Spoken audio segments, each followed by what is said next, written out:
28 maggio 1974, Piazza della Loggia, a Brescia.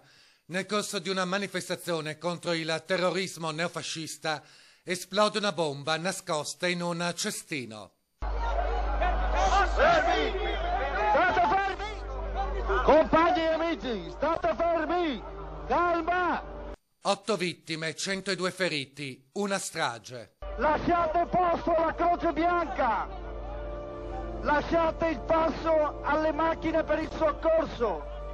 Lasciate il passo alle macchine per il soccorso! Oggi si è concluso anche il secondo atto del terzo processo, che ha visto tra i 4 imputati il medico veneziano Carlo Maria Maggi, accusato di essere stato il regista dell'attentato. Sono tutto fuorché un ideologo. La procura di Brescia aveva chiesto l'ergastolo per l'ormai 76enne residente La Giudecca, a suo tempo esponente di spicco dell'estrema destra triveneta. La Corte d'Assise d'Appello lo ha assolto, come era già accaduto in primo grado nel novembre del 2010. Ero praticamente sicuro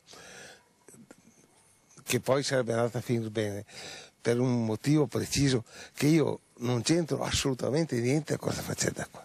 Chissà se l'epilogo del processo sulla strage di Brescia, di matrice fascista, sarebbe stato diverso se i giudici avessero deciso di acquisire altri elementi proposti dall'accusa, a partire soprattutto dal casolare di paese che sarebbe stato adibito a deposito di armi, per finire alla casaccia tra Mirano e Spinea, dove sarebbe stato consegnato l'esplosivo per la bomba di Brescia.